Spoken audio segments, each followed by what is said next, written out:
I'm Dave Adams, AM 1260 KLYC. Right now we are talking to J.W. Milligan, and there is a dream to have Wallace Bridge, a world-class equestrian facility located in Sheridan, Oregon. J.W. Milligan is with me right now on KLYC.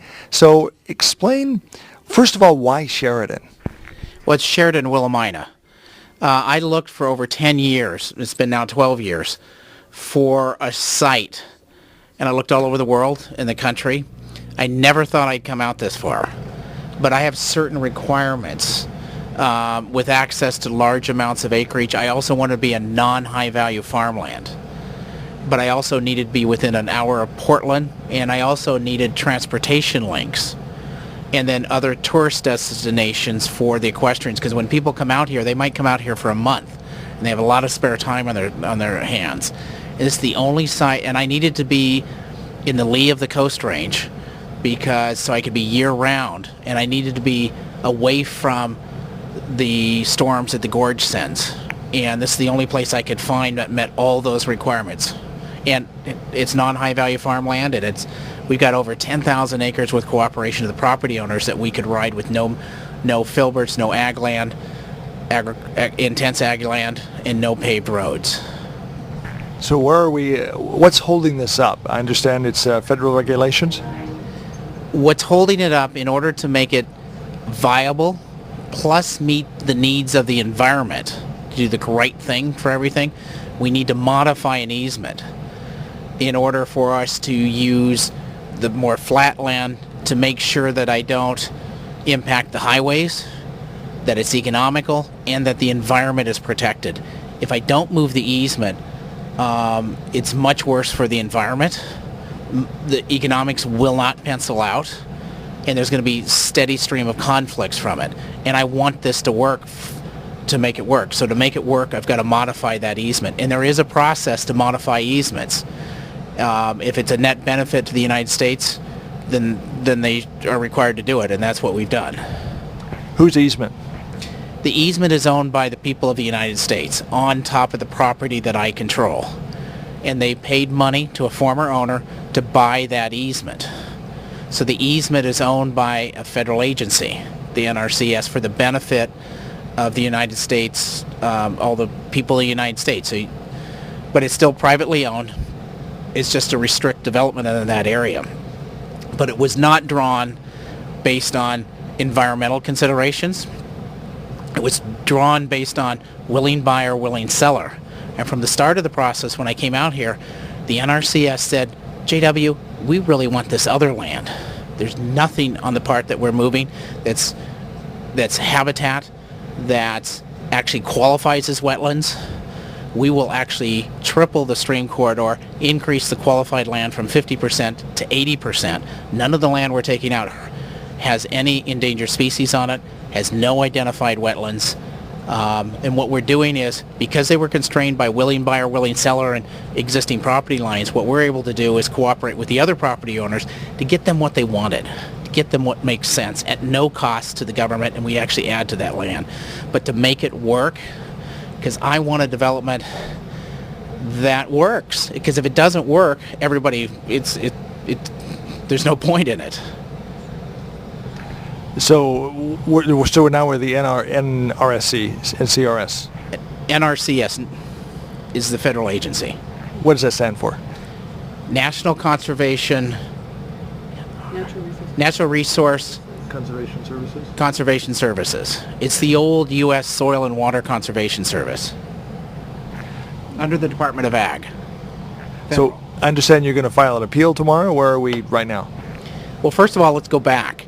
They have a process for modifying easements. I met with the local NRCS representative who told me at that time, it's on recorded tape, that this would be better. This is what they always wanted. Because I said, it's not going to work. The way it is right now, I'm going to hurt the environment, I'm going to hurt the economy, I'm going to hurt the transportation. So let's do a win-win. They told us how to do it. We hired a botanist based on their suggestion and went through that process. But what happened is the NRCS decided, well, we're not going to even look at it. They refused to come out here, refused to meet with us. But they told us there was a process, and we went through the process. There's certain standards you have to meet. We filed the reports. We did all that. They turned us down, but they never came out to look. They never came out to see what the site looked like. They refused to even read the material, which is, I'm following the rules. And so they denied us, and I appealed to a hearings officer in the Department of Ag under what's called NAD, National Appeals Division. That hearings officer, we went through a process for a whole year, spent a lot of time, cost me a lot of money, and that hearings officer said that the NRCS erred. I had the right to appeal. In addition, everything I was doing was right for the environment and also met all the rules for a modification, and the net benefit was a plus for the United States government. In fact, there's findings that we don't hurt anything in the there is no wetlands that we hurt here. Now what happened is the NRCS, who is ticked that I'm a private businessman, they think the fact that I'm going to help make a profit and help stimulate the economy in the West Valley and Yamhill County, they bristle at that. And they also are upset because I've questioned a federal agency. And they appealed that. And that NAD director said we had no right, basically said we have no right to question a federal agency. Now that NAD director is wrong. We will file the reconsideration on Friday. I have no idea how long it takes because there's no dates or anything in there.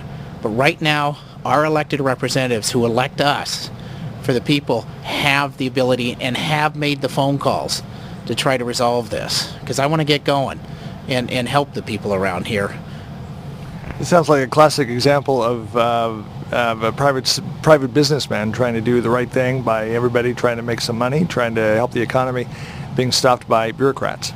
Yeah, what the NRCS has great goals. I agree with what they're doing.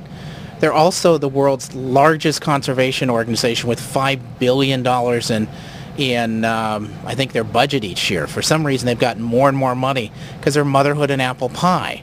The problem with that has come arrogance. They've become God, and they've lost sight of the fact that they actually work for taxpayers.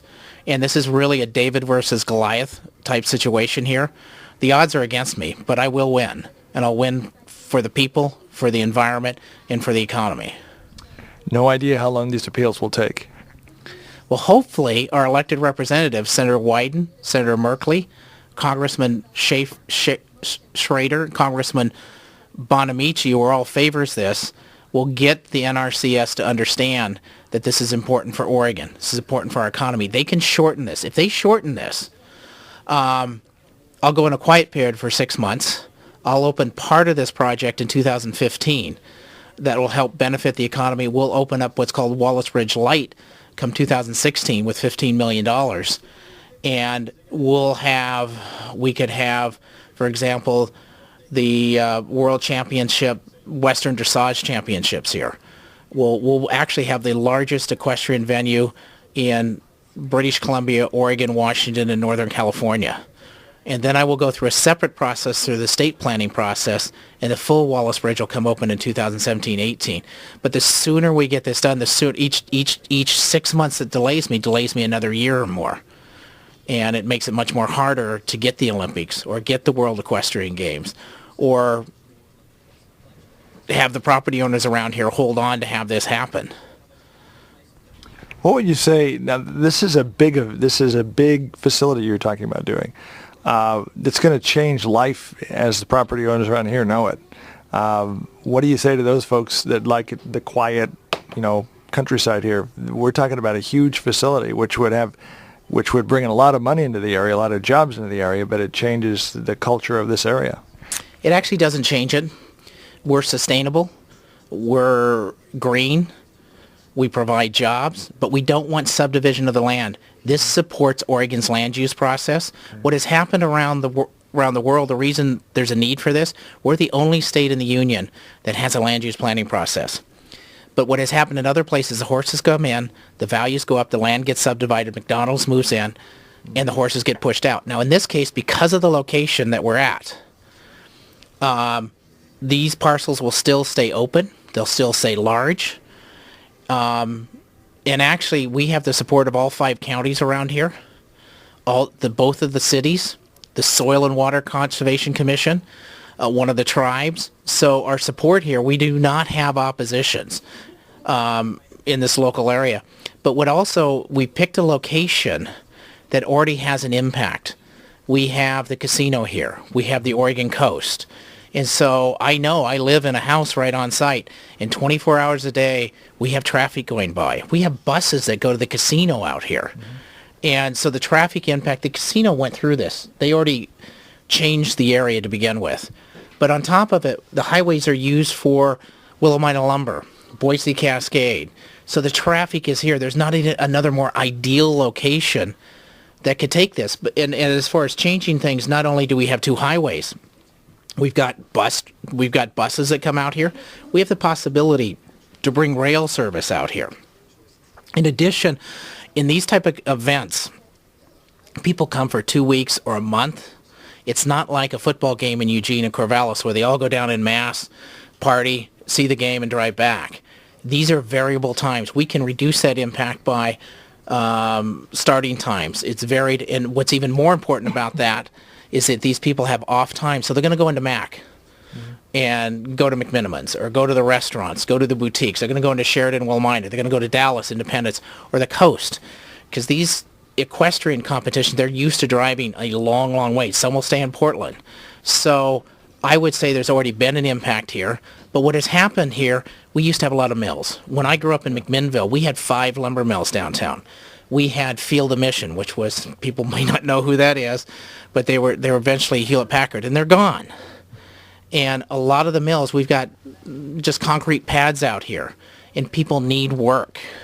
And so we lost those mills, we lost those jobs, we lost that traffic. So I'm coming into an area that needs something like this, and I think the impact, the fact that our neighbors are very strong for it, tells you we've got the right location. How many jobs could be created by this facility, and what's the economic impact to the county? We did an economic impact study. It's a $100 million project. The impact of Wallace Bridge will equal 3/4 of the entire impact of wineries in Yamhill County. 8 to 9% of all tourist dollars that come into Portland. It will have over 1,000 construction site jobs. It'll have 500 jobs, over 200 permanent. And these are not just low minimum jobs. These are not just for the equestrian. It's for the distillery. This will be a whole package out here. But the bigger impact, and we're doing a study right now with Eco Northwest, where we're going to talk about, we need hotel rooms, we need B&Bs, other barns will come in, equestrians, leatherworks, farriers, and antique shops, restaurants. So the real impact is not just the operations here, but it'll help support all the other communities out here, but still within Oregon's land use laws, because Oregon's land use laws will shove all those urban uses inside this urban growth boundary, Willowmina, Sheridan, Independence, McMinnville, Dallas, and to the coast.